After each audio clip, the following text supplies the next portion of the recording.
Enzymes. Enzymes usually proteins के बने होते हैं, लेकिन कुछ एंजाइम्स होते हैं जो आरएनए यानी कि जेनेटिक मटेरियल के बने होते हैं, जिसको हम राइबोजाइम बोलते हैं। अगर हम एक एंजाइम को दो पार्ट में डिवाइड करें तो इसके दो हिस्से बनते हैं, एक होता है अपो एंजाइम और दूसरा हिस्सा होता है कोफैक्टर। अपो एंजाइम प्रोटीन पार्ट होता है और जो नॉन प्रोटीन पार्ट होता है वो कोफैक्टर हो सकता है। अब ये नॉन प्रोटीन पार्ट हमारे तीन टाइप्स के डिवाइडेड होते हैं।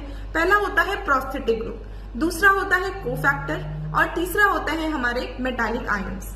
अगर हम प्रोस्थेटिक ग्रुप की बात करें तो ये हमारे ऑर्गेनिक आयंस होते हैं या ऑर्गेनिक कंपाउंड्स होते हैं। जो हमारे को एंजाइम्स होते हैं ये भी हमारे ऑर्गेनिक कंपाउंड्स होते हैं। लेकिन अगर हम अपने मेटल आयंस की बात करें तो ये हमारे होते हैं नॉन ऑर्गेनिक या इनऑर्गेनिक कंपाउंड्स। प्रोस्थेटिक ग्रुप्स जो होते हैं वो हमारे होलो एंजाइम्स में बहुत ही टाइटली बाउंड होते हैं और इसका एग्जांपल होता है हीमोग्लोबिन। लेकिन अगर हम को एंजाइम्स की बात करें तो यहाँ पर अपना जो एंजाइम होता है इसमें जो नॉन प्रोटीन पार्ट है वो टाइटली बाउंड नहीं होता है, लूजली बाउंड होता है और इसको हम इजिली सेपरेट कर सकते हैं। अगर हम मेटालिक आयंस की बात करें तो यहाँ पर कोऑर्डिनेट बॉन्ड का फॉर्मेशन होता है। अगर हम एग्जाम्पल्स की बात करते हैं तो हमारे जो प्रोस्थेटिक ग्रुप के एग्जाम्पल है वो हीमोग्लोबिन हो जाता है और अपने को एंजाइम्स का एग्जाम्पल हमारा NADP और NAD हो जाता है। लेकिन अगर हम अपने मेटालिक आयंस की बात करें तो यहाँ पर अपना एग्जाम्पल हो जाता है जैसे जिंक डिहाइड्रोजनेस हो गया। तो आज हमने रिवाइज किया को फैक्टर्स।